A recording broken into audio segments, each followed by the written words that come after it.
Hello అండి, welcome to law excellence IAS academy. ఈరోజు మనం మార్చ్ 25 నాటి ఈనాడు న్యూస్ పేపర్లోని ఇంపార్టెంట్ కరెంట్ అఫైర్స్ గురించి డిస్కస్ చేద్దామండి. బిఫోర్ దట్ మనము ప్రీవియస్ క్లాస్లో ఇచ్చిన క్వశ్చన్ గురించి చూద్దాము. ప్రాజెక్ట్ కాసాండ్రాకు సంబంధించి ఈ క్రింది ప్రకటనలను పరిగణించండి. లాస్ట్ క్లాస్లో మనము project Cassandra composite autonomous sensing and repair project గురించి డిస్కస్ చేయడం జరిగింది. ఆ కంటెక్స్ట్లో ఈ క్వశ్చన్ని ఇచ్చాను అండి. 2 స్టేట్మెంట్స్ని ఇచ్చాను. కరెక్ట్ స్టేట్మెంట్స్ని చూద్దాం. స్టేట్మెంట్ 1, ఇది స్వీయ మరమ్మత్తు పొందే ఉపగ్రహాలను అభివృద్ధి చేయడానికి నాసా చేపట్టిన కార్యక్రమం. ఈ స్టేట్మెంట్ సగం కరెక్ట్ అండి. ఏంటి? స్వీయ మరమ్మత్తు పొందే ఉపగ్రహాలను అభివృద్ధి చేయడం. ప్రాజెక్ట్ కసాండ్రాలో భాగంగా సెల్ఫ్ హీలింగ్ శాటిలైట్స్ని అభివృద్ధి చేయడం ప్రధాన లక్ష్యం. బట్ ఈ ప్రాజెక్టు నాసా యొక్క కార్యక్రమం కాదు. దీనిని యూరోపియన్ స్పేస్ ఏజెన్సీ అభివృద్ధి చేసింది. కాబట్టి స్టేట్మెంట్ 1 అనేది రాంగ్ అవుతుంది. సెకండ్ వన్ చూడండి. ఇది మానవ ప్రమేయం లేకుండా ఉపగ్రహాలు స్వయంగా లోపాలను గుర్తించి సరిదిద్దుకోవడానికి వీలు కల్పిస్తుంది. ఇప్పుడే చెప్పుకున్నాము స్వీయ మరమ్మత్తు, సెల్ఫ్ హీలింగ్ మెకానిజం అని. సో సెకండ్ స్టేట్మెంట్ కరెక్ట్ అవుతుంది అండి. యూరోపియన్ స్పేస్ ఏజెన్సీ యొక్క ఈ ఇనిషియేటివ్లోని ప్రధాన ఉద్దేశం ఏంటి అండి? Self healing materials for space transportation. ఇందులో 3 స్టెప్ అటానమస్ ప్రాసెస్ని మనం చూడవచ్చు.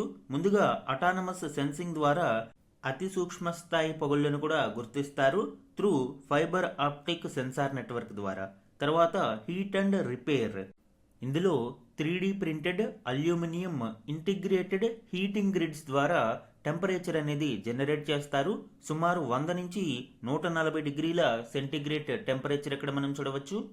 ఈ ఉష్ణోగ్రత హీల్ టెక్ రెజిన్ని కరిగించి ఆ లిక్విడ్ ఈ పగుళ్లలోకి చేరుతుంది.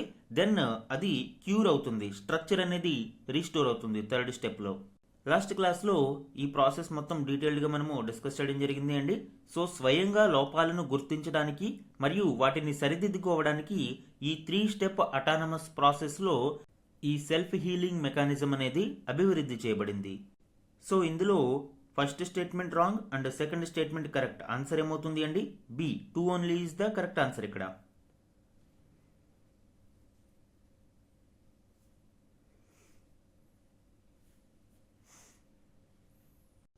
ఈరోజు మన ఫస్ట్ ఆర్టికల్ చూడండి. అత్యంత కాలుష్య దేశంగా పాకిస్తాన్, 6వ స్థానంలో భారత్. ఈ ఆర్టికల్ ఇటీవల స్విట్జర్లాండ్కి చెందిన ఐక్యూ ఎయిర్ సంస్థ విడుదల చేసిన గ్లోబల్ ఎయిర్ క్వాలిటీ రిపోర్ట్ 2025 ర్యాంకింగ్స్కి సంబంధించిన డీటెయిల్స్ని వివరిస్తుంది. ఇందులోని కీ పాయింట్స్ ఇప్పుడు చూద్దాం. ప్రపంచంలోని అత్యంత కాలుష్య దేశంగా 2025లో పాకిస్తాన్ నిలిచింది. మొత్తం 143 దేశాలు 9446 నగరాలలో వాయు నాణ్యత పరీక్షలను ఐక్యూ ఎయిర్ సంస్థ నిర్వహించింది. ఈ నివేదిక ప్రకారం 130 దేశాలు వరల్డ్ హెల్త్ ఆర్గనైజేషన్ సూచించిన వాయు నాణ్యత ప్రమాణాల అమలులో విఫలమయ్యాయని తెలుస్తుంది. ఈ నివేదికలోని అంశాలను ఒకసారి పరిశీలిద్దామండి. Key global air quality ranking 2025 Pakistan మొదటి స్థానంలో ఉంది. పార్టిక్యులేట్ మ్యాటర్ 2.5 ఈ దేశంలో సుమారు 67.3 మైక్రోగ్రామ్స్ పర్ మీటర్ క్యూబ్ ఉంది. అంటే వరల్డ్ హెల్త్ ఆర్గనైజేషన్ యొక్క గైడ్ లైన్స్ కంటే 13.5 రెట్లు ఎక్కువగా ఉండడం చూడవచ్చు. WHO గైడ్ లైన్స్ ప్రకారం పర్ క్యూబిక్ మీటర్ 5 మైక్రోగ్రామ్స్ ఉండాలి. బట్ పాకిస్తాన్లో 67.3 మైక్రోగ్రామ్స్ ఉన్నాయి. సెకండ్ ప్లేస్లో Bangladesh 66.1 micrograms per cubic metre ఉంది. 13.2 టైమ్స్ హయ్యర్గా ఉంది వరల్డ్ హెల్త్ ఆర్గనైజేషన్ రికమెండేషన్స్ కంటే. Tajikistan 57.3 micrograms per metre cube 11.5 times ఎక్కువగా ఉంది. Chad 10.7 times and Democratic Republic of the Congo 10 times ఎక్కువగా ఉంది. ఇక ఈ జాబితాలో ఇండియా 6వ స్థానంలో ఉంది. ఇండియాలో per cubic metre 48.9 micrograms particulate matter 2.5 అనేది గుర్తించడం జరిగింది. WHO గైడ్ లైన్స్ కంటే ఇది 9.8 రెట్లు ఎక్కువగా ఉంది. 2024తో పోలిస్తే కొంత ఇంప్రూవ్మెంట్, స్లైట్ ఇంప్రూవ్మెంట్ మనం ఇక్కడ చూడవచ్చు. ఇండియా స్పెసిఫిక్ డీటెయిల్స్ మనం చూస్తే India's air quality crisis key city rankings మనం చూసినప్పుడు most polluted city globally, not only in India, ప్రపంచవ్యాప్తంగా అత్యంత కాలుష్య నగరం ఏది అంటే భారతదేశంలోని ఉత్తరప్రదేశ్కి చెందిన లోని సుమారు 112.5 మైక్రోగ్రామ్స్ పర్ క్యూబిక్ మీటర్ మనం ఇక్కడ చూడవచ్చు. ఇక ప్రపంచంలోనే మోస్ట్ పొల్యూటెడ్ క్యాపిటల్గా భారతదేశం యొక్క రాజధాని న్యూఢిల్లీ తన ర్యాంకింగ్ని నిలబెట్టుకుంది. లాస్ట్ 8 ఇయర్స్లో న్యూఢిల్లీ 7 సార్లు ప్రపంచంలోనే అత్యంత కాలుష్య రాజధానిగా నిలిచింది. భారతదేశంలో ఇతర హైలీ పొల్యూటెడ్ సిటీస్ మనం చూస్తే ఓవరాల్గా అవుట్ ఆఫ్ 100 66 భారతదేశంలోనే ఉన్నాయి. ప్రపంచంలోనే అత్యంత కాలుష్య నగరాలలో థర్డ్ ప్లేస్లో బెర్నిహాట్ మేఘాలయలో ఉంది, 101.1 micrograms per metre cube. And 4th ప్లేస్లో ఢిల్లీ అండ్ 7th ప్లేస్లో ఘాజియాబాద్. ఇవన్నీ కూడా భారతదేశంలోనే ఉన్నాయి అండ్ ప్రపంచవ్యాప్తంగా అత్యంత కాలుష్య నగరాలలో టాప్ 10లో నిలిచాయి. అయితే ఈ పొల్యూషన్కి గల ప్రైమరీ కాజెస్ ఏంటి, ప్రధాన కారణాలను మనం చూస్తే బయోమాస్ బర్నింగ్. ఇప్పటికీ చాలా ప్రాంతాలలో బయోమాస్ని వినియోగిస్తూ ఉన్నారు వంట కొరకు. ఇది సుమారు 30-50% PM 2.5 పార్టిక్యులేట్ మ్యాటర్కి కారణమవుతుంది. ఇక అగ్రికల్చర్ స్టబుల్ బర్నింగ్, మనము వింటర్ వచ్చిందంటే చూస్తూ ఉంటాం పంజాబ్ మరియు హర్యానా ప్రాంతాలలో ఈ స్టబుల్ బర్నింగ్ కారణంగా ఢిల్లీలో ఎయిర్ పొల్యూషన్ విపరీతంగా పెరిగిపోయింది అని. వింటర్ సమయంలో ఉత్తర భారతదేశంలో సుమారు 60% పైగా కాలుష్యం ఈ స్టబుల్ బర్నింగ్ కారణంగానే జరుగుతుంది. దీనితో పాటు vehicular and industrial emissions, construction dust ఇవన్నీ కూడా పొల్యూషన్కి ప్రధాన కారణాలుగా ఉన్నాయి. ఈ వాయు కాలుష్యం కారణంగా భారతదేశంలో హెల్త్ అండ్ ఎకనామిక్ ఇంపాక్ట్ ఎంత మేరకు ఉంది అనేది చూస్తే సుమారు ప్రతి సంవత్సరం 2 మిలియన్ డెత్స్ అంటే 20 లక్షలకు పైగా జనాభా వాయు కాలుష్యం కారణంగా మరణిస్తూ ఉన్నారు. అలానే ఎకనామిక్ లాస్ మనం చూస్తే సుమారు $95 బిలియన్ ఎకనామిక్ లాస్ అనేది ఎస్టిమేట్ చేస్తూ ఉన్నారు. సో ఇది ఇటీవలి ఐక్యూ ఎయిర్ విడుదల చేసిన గ్లోబల్ ఎయిర్ క్వాలిటీ రిపోర్ట్ 2025లోని కీలక అంశాలు అండి. అత్యంత కాలుష్య నగరాలలో టాప్ 10 నగరాలలో 5 భారతదేశంలోనే ఉండడం ఇక్కడ గమనార్హం. మన నెక్స్ట్ ఆర్టికల్ చూడండి. తొలి కారుణ్య మరణం పరిసమాప్తి, ఎయిమ్స్లో తుది శ్వాస విడిచిన హరీష్ రాణా. భారతదేశంలో తొలిసారి అనుమతి పొందిన కారుణ్య మరణం పూర్తయింది అండి. దేశంలో కారుణ్య మరణానికి అనుమతి పొందిన మొదటి వ్యక్తిగా గుర్తించిన హరీష్ రాణా మంగళవారం ఢిల్లీలోని ఎయిమ్స్లో తుది శ్వాస విడిచారు. మార్చి 11, 2026వ తేదీన సుప్రీంకోర్టు ఒక ల్యాండ్ మార్క్ ఆర్డర్ని ఇవ్వడం జరిగింది. దేశంలోనే మొదటిసారిగా కారుణ్య మరణానికి అనుమతినిస్తూ హరీష్ రాణాకు కారుణ్య మరణాన్ని ప్రసాదించింది. దీంతో హరీష్ను ఢిల్లీలోని ఎయిమ్స్కి తరలించారు అండ్ అక్కడ ప్రత్యేకంగా ఏర్పడిన వైద్యుల బృందం హరీష్కు అందిస్తున్న చికిత్సను దశల వారీగా తగ్గించడంతో 10 రోజుల తర్వాత ఆయన తుది శ్వాస విడిచారు. సో ఈ విధంగా అనాయాస మరణం ద్వారా మొట్టమొదటి కారుణ్య మరణాన్ని భారతదేశంలో సుప్రీంకోర్టు అనుమతినిచ్చింది అండి. ఈ కంటెక్స్ట్లో ఆల్రెడీ మనము ఈ డీటెయిల్స్ అన్ని డిస్కస్ చేయడం జరిగింది. Legal status of euthanasia in India previous క్లాసెస్లో దీన్ని మనము చూసాము. ఓన్లీ ప్యాసివ్ యుథనేషియా అంటే నిష్క్రియాత్మక కారుణ్య మరణం మాత్రమే భారతదేశంలో అమలులో ఉంది. యాక్టివ్ యుథనేషియా అనేది ఇల్లీగల్. ప్యాసివ్ యుథనేషియాలో లైఫ్ సపోర్టింగ్ సిస్టమ్స్ని క్రమేపీ తొలగించి అనాయాస మరణానికి అవకాశం కల్పిస్తారు. కానీ యాక్టివ్ యుథనేషియాలో మాత్రం కొన్ని రకాల లేతల్ సబ్స్టాన్సెస్ అంటే పాయిజన్ ఇంజెక్షన్ వంటి వాటిని రోగి శరీరంలోకి ఎక్కించి అతని మరణానికి అవకాశం కల్పిస్తారు. అయితే భారతదేశంలో భారతీయ న్యాయ సంహిత BNS 2023లోని సెక్షన్ 100 మరియు 101 ప్రకారం యాక్టివ్ యుథనేషియా అనేది క్రిమినల్ అఫెన్స్. ఓన్లీ ప్యాసివ్ యుథనేషియాకి మాత్రమే మనకి అమలులో ఉంది. ఈ ప్యాసివ్ యుథనేషియాకి కీ మెకానిజం మనం చూస్తే లివింగ్ విల్స్ అంటే అడ్వాన్స్డ్ మెడికల్ డైరెక్టివ్స్. ఒకవేళ రోగి తాను ఏ విధమైన ట్రీట్మెంట్ని కోరుకుంటున్నాడో చెప్పలేని సందర్భంలో ఈ లివింగ్ విల్ అనేది అతను ముందస్తుగానే డైరెక్టివ్ చేసి ఉంటాడు.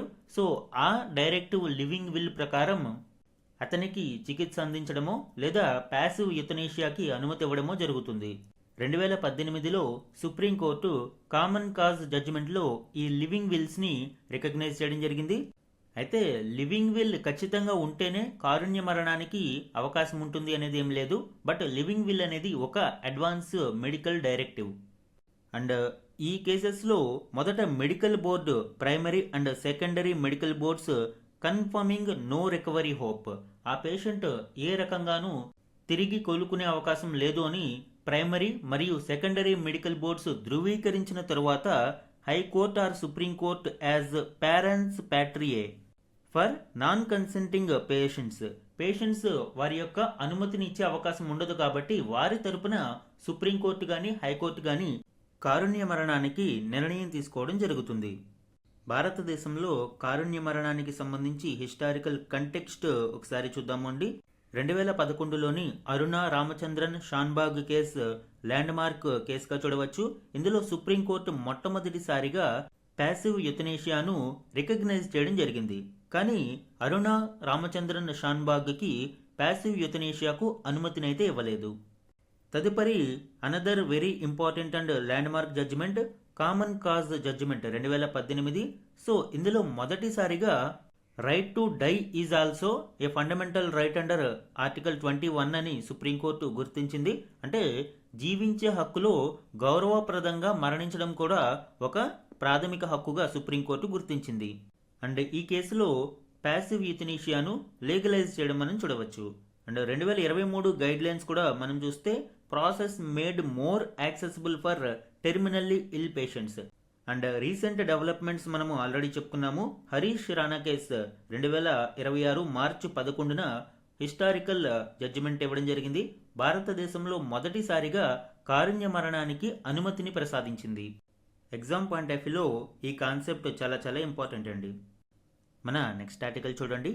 మతం మారితే ఎస్సీ హోదా పోతుంది, క్రైస్తవం స్వీకరించిన వ్యక్తులు ఎస్సీల కిందికి రారు, హిందువులు బౌద్ధులు సిక్కులకే ఆ హోదా, బాపట్ల జిల్లా పాస్టర్ కేసులో సుప్రీంకోర్టు కీలక తీర్పు. క్రైస్తవ మతంలోకి మారి దాని గురించి క్రియాశీలకంగా బోధిస్తూ పాటించే వ్యక్తులు ఎస్సీల కిందికి రారు అని సుప్రీంకోర్టు స్పష్టం చేసింది.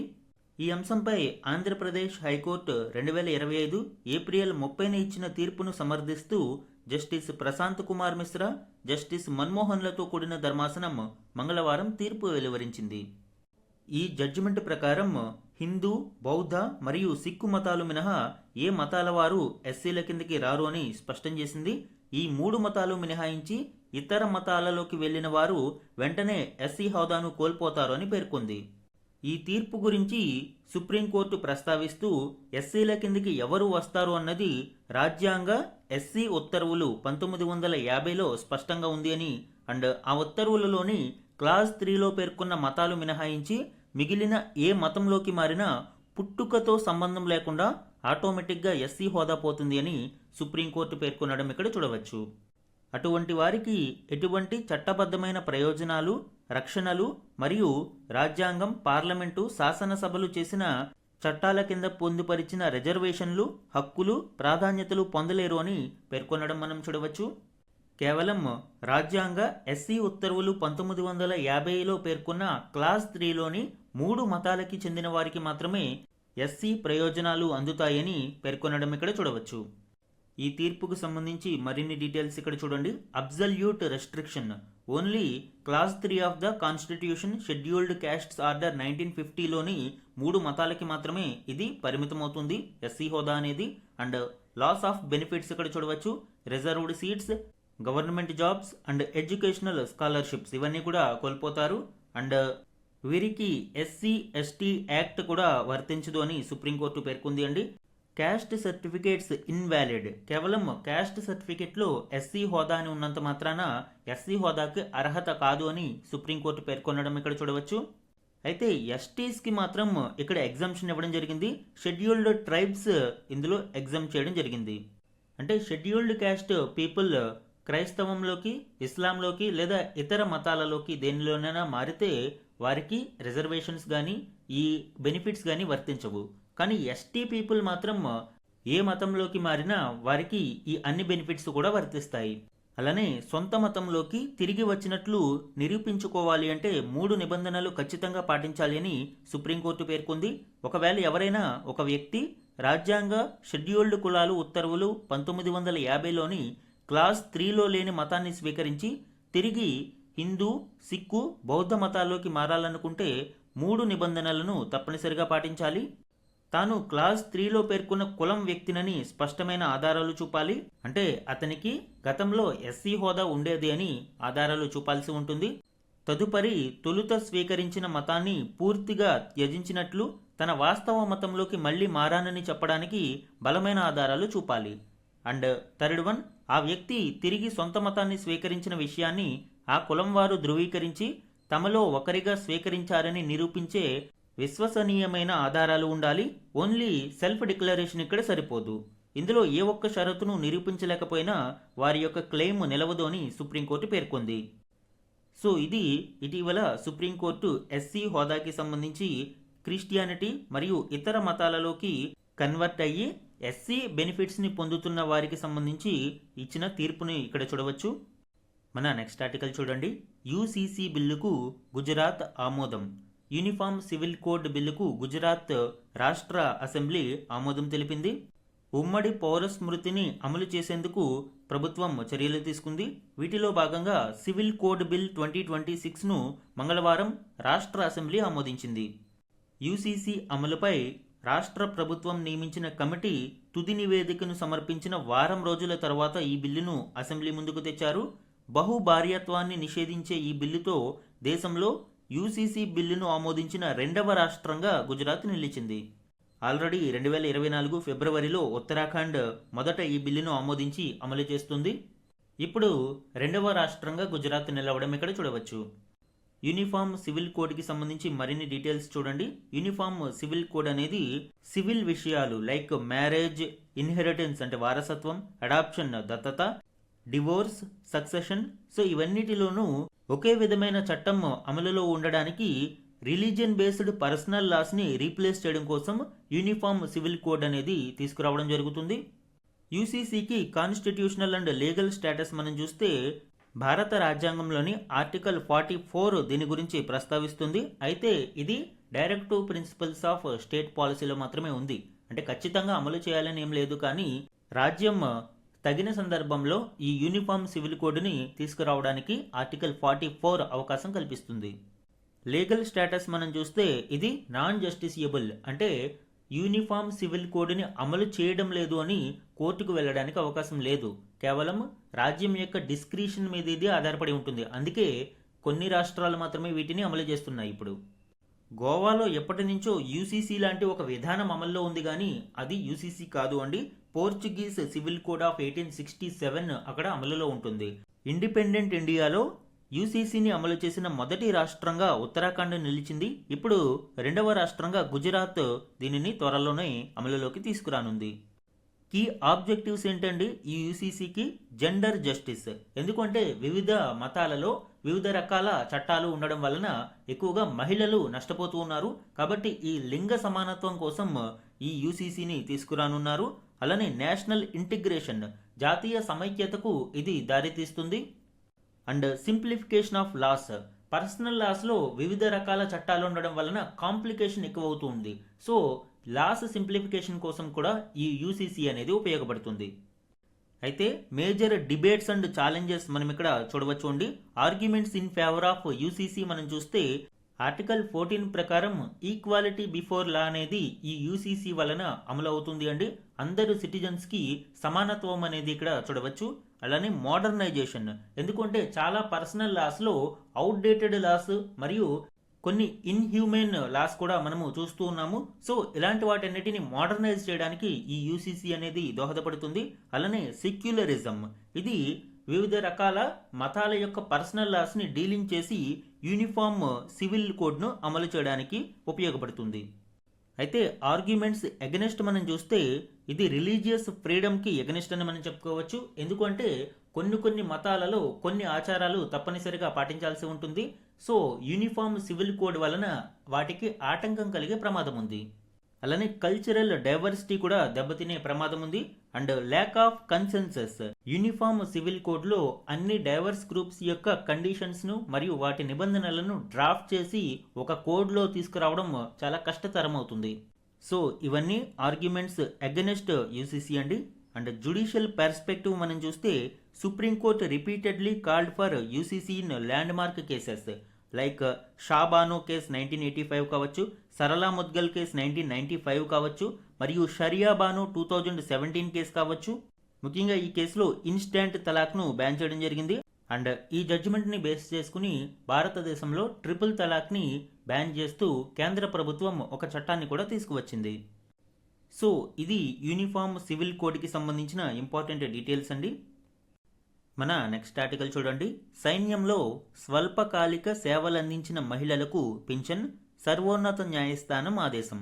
సైన్యంలో షార్ట్ సర్వీస్ కమిషన్లో పనిచేసిన మహిళలకు సేమ్ పర్మనెంట్ కమిషన్లో పనిచేసిన వ్యక్తులు ఏవైతే బెనిఫిట్స్ పొందుతారో అవన్నీ కూడా వర్తింపచేయాలి అని సుప్రీంకోర్టు పేర్కొనడం ఇక్కడ చూడవచ్చు. దీనికి సంబంధించిన డీటెయిల్స్ ఇప్పుడు చూద్దాం. సైన్యం, నౌకాదళం, వాయుసేనల్లో ఏకపక్ష నిర్ణయాల కారణంగా శాశ్వత నియామకం పొందలేకపోయి స్వల్పకాలిక సేవలకే పరిమితమైన మహిళా అధికారులు పూర్తి పింఛన్ను లబ్ధి పొందేందుకు అర్హులని సుప్రీంకోర్టు పేర్కొంది. సాయుధ దళాలకు 20 ఏళ్ల పాటు సేవలందించిన వారికే పెన్షన్ పొందే అర్హత ఉంటుంది. అయితే మహిళా అధికారుల పనితీరును అంచనా వేయడంలో లొసుగుల కారణంగా స్వల్పకాలిక సేవకే పరిమితమైన మహిళలు పెన్షన్కు అర్హత పొందినట్లే భావించాలి అని సుప్రీం ధర్మాసనం పేర్కొంది. షార్ట్ సర్వీస్ కమిషన్ అంటే సుమారు 10 నుంచి 14 సంవత్సరాల పాటు వీరు సేవలందిస్తారు. అయితే సైన్యంలో నిబంధనల ప్రకారం సాయుధ దళాలకు కేవలం 20 ఏళ్లు సేవలందించిన వారికి మాత్రమే ఈ పెన్షన్ అనేది లభిస్తుంది. కాబట్టి సుప్రీంకోర్టు ఇప్పుడు షార్ట్ సర్వీస్ కమిషన్లో పనిచేసిన మహిళలకి కూడా పెన్షన్ వర్తింపచేయాలి అని ఆదేశాలు జారీ చేయడం చూడవచ్చు. దీనికి సంబంధించి మరిన్ని డీటెయిల్స్ చూద్దాము.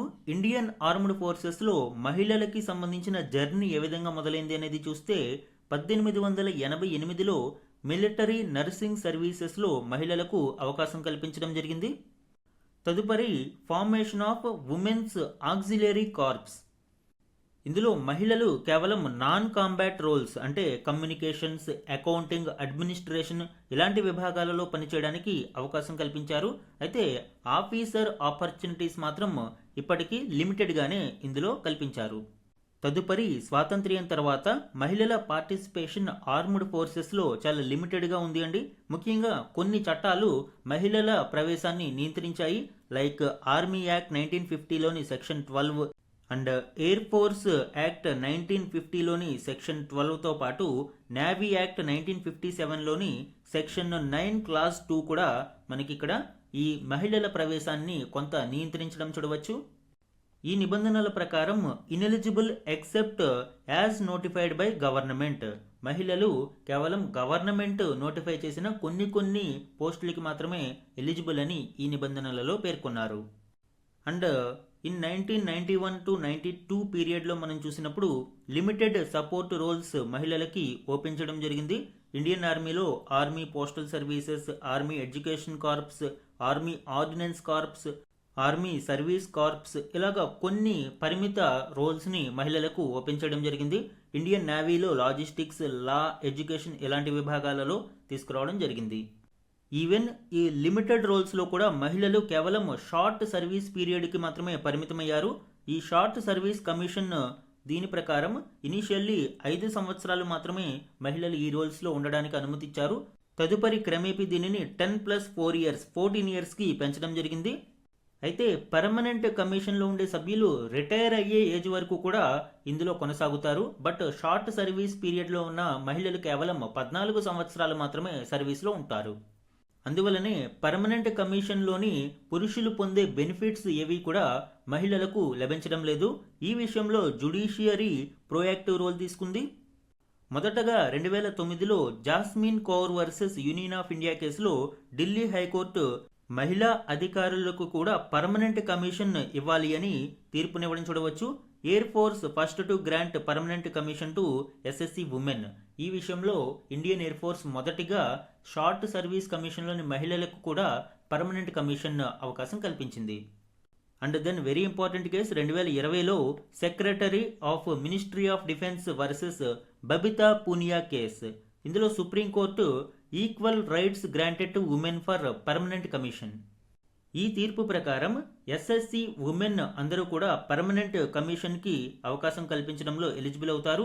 All specialisations available on same terms as male counterparts. పురుషులకు ఏవైతే అవకాశాలు ఉన్నాయో అవన్నీ కూడా షార్ట్ సర్వీస్ కమిషన్ మహిళలకు కూడా వర్తింపచేయాలి. And entitled to all consequential perks అంటే పెన్షన్స్, ప్రమోషన్స్, ఫైనాన్షియల్ ఇన్సెంటివ్స్ ఇవన్నీ కూడా పురుషులతో సమానంగా మహిళలకు కూడా కల్పించాలి అని బబితా పూనియా కేసులో సుప్రీంకోర్టు పేర్కొంది. అండ్ తదుపరి మహిళల యొక్క సామర్థ్యాన్ని ఎవాల్యుయేట్ చేయడం కోసం ఏర్పాటు చేసిన బాడీ చాలా వివక్షాపూర్వకంగా ఉంది అని మళ్ళీ సుప్రీంకోర్టులో కేసు ఫైల్ చేయడం జరిగింది. అండ్ నితీషా కేసులో సుప్రీంకోర్టు మహిళలకి కూడా సమాన ప్రాధాన్యం కల్పించాలి అని అండ్ వెరీ రీసెంట్ జడ్జిమెంట్ 2026 జడ్జిమెంట్లో పెన్షన్తో పాటు ఇతర పెర్క్స్ అన్ని కూడా పురుషులతో పాటు మహిళలకి కూడా సమానంగా కల్పించాలి అని జ్యుడిషియరీ అనేక సందర్భాలలో ఈ జెండర్ ఈక్వాలిటీని ప్రమోట్ చేస్తూ వచ్చింది. సో ఇది ఇటీవలి షార్ట్ సర్వీస్ కమిషన్ మహిళా అధికారులకు సంబంధించి పెన్షన్ కూడా అందించాలి అని సుప్రీంకోర్టు ఇచ్చిన కీలక ఆర్డర్. మన నెక్స్ట్ ఆర్టికల్ చూడండి. పాక్ను వీడని ఉగ్రవాదం. ఈ ఆర్టికల్ ఇటీవలి గ్లోబల్ టెర్రరిజం ఇండెక్స్ 2026లోని గణాంకాలను వివరించడం జరిగింది. ఈ నివేదిక ప్రకారం ప్రపంచవ్యాప్తంగా ఉగ్రవాదం కారణంగా సంభవించిన మరణాలలో ఆయా దేశాల వాటాని ఇక్కడ ఇవ్వడం జరిగింది అండి. గణాంకాలను మనము పరిశీలిస్తే 2024లో ఉగ్రవాదం కారణంగా సుమారు 7,714 మంది మరణించగా 2025లో 5,582 మంది చనిపోవడం జరిగింది. మొత్తం ఉగ్రవాద మరణాలలో అత్యధికంగా పాకిస్తాన్లో 20% మరణాలు సంభవించాయి. తర్వాత Burkina Faso 15%, Niger 13%, DR Congo 8%, Mali, Somalia 6%, Colombia 4%, Syria 3% and India 2% మరణాలు ఇక్కడ చూడవచ్చు. అండ్ ఇతర దేశాలు అన్ని 10% మనం చూడవచ్చు. ఈ గణాంకాలు అన్నీ కూడా ఇటీవల institute for economics and peace IEP విడుదల చేసిన గ్లోబల్ టెర్రరిజం ఇండెక్స్ 2026 ప్రకారం ఇవ్వడం జరిగింది అండి. ఎగ్జామ్ పాయింట్ ఆఫ్ వ్యూలో ఈ గణాంకాలు మనకి ఇంపార్టెంట్. ఈనాడు న్యూస్ పేపర్లోని వన్ లైనర్ కరెంట్ అఫైర్స్ని చూద్దాము. JNTU హైదరాబాద్లో బీటెక్ చదువుతున్న శివకుమార్ ఇందూరిని జలశక్తి హ్యాకథాన్ 2025 పురస్కారం వరించింది. ప్రతి ఇంటిపై పడే వర్షపు నీటిని ఒడిసిపట్టేందుకు హైడ్రో హార్వెస్ట్ AI పేరుతో ఆయన చేసిన ఆవిష్కరణకు ఈ అవార్డు దక్కింది. కృత్రిమ మేధ, జియోస్పేషియల్ డేటాను ఉపయోగించి ఈ సాఫ్ట్వేర్ను రూపొందించారు. నెక్స్ట్ వన్, ఆల్రెడీ ఈ టాపిక్ మనము డిస్కస్ చేయడం జరిగింది అండి. లోక్సభ మరియు అన్ని రాష్ట్రాల అసెంబ్లీ స్థానాలను 50% పెంచాలి అని కేంద్ర ప్రభుత్వం కీలక నిర్ణయం తీసుకుంది. లాస్ట్ క్లాస్లో దీని గురించి డీటెయిల్డ్గా మనము డిస్కస్ చేశాం. నెక్స్ట్ వన్, ఇటీవల విడుదల చేసిన రాష్ట్ర సామాజిక ఆర్థిక సర్వే వివరాల ప్రకారం తెలంగాణలో రేషన్ కార్డుల సంఖ్య 1,05,07,879గా ఉంది. రేషన్ కార్డుల సంఖ్యలో హైదరాబాద్ తొలి స్థానంలో నిలవగా రంగారెడ్డి, మేడ్చల్ జిల్లాలు తరువాతి స్థానాలలో ఉన్నాయి. అండ్ లబ్ధిదారులకు రేషన్ అందించేందుకు రాష్ట్ర వ్యాప్తంగా మొత్తం 17,348 చౌక ధరల దుకాణాలు ఉన్నాయి. ఎగ్జామ్స్లో ప్రిలిమ్స్లో ఇలాంటి క్వశ్చన్స్ అడిగే అవకాశం ఉంది అండి. నెక్స్ట్ వన్, తెలంగాణలో విద్యలో వివిధ సామాజిక వర్గాల మధ్య అంతరాయాలు తీవ్రంగా ఉన్నాయని సమగ్ర కుటుంబ సర్వే అధ్యయన నివేదిక పేర్కొంది. జనరల్ కేటగిరీ కంటే SC, ST, BCల్లో ఈ పరిస్థితి ఎక్కువ ఉన్నట్లు గుర్తించింది. ST మహిళలలో అత్యధికంగా 83% మంది 10వ తరగతికి మించి చదువుకోలేదు. అదే OC బ్రాహ్మణ వర్గంలో ఈ శాతం 36.2% మాత్రమే ఉంది. సర్వేలో పాల్గొన్న 14 లక్షల మంది తమకు కులం లేదని చెప్పడం ఇక్కడ విశేషం. సో ఇవి ఈరోజు ఈనాడు న్యూస్ పేపర్లోని వన్ లైనర్ కరెంట్ అఫైర్స్. ఈరోజు మన క్వశ్చన్ చూడండి. IQ air index global air quality rankings 2025కు సంబంధించి ఈరోజు మనము డిస్కస్ చేయడం జరిగింది. ఆ కంటెక్స్ట్లో ఈ క్వశ్చన్ని ఫ్రేమ్ చేశాను అండి. ఇక్కడ 2 ఆప్షన్స్ని ఇవ్వడం జరిగింది. కరెక్ట్ ఆప్షన్స్ని ఐడెంటిఫై చేసి ఆన్సర్ని కమెంట్ సెక్షన్లో కమెంట్ చేయండి. ఇది ఈరోజు Eenadu news పేపర్లోని important current affairs మీద daily analysis. Thank you for watching.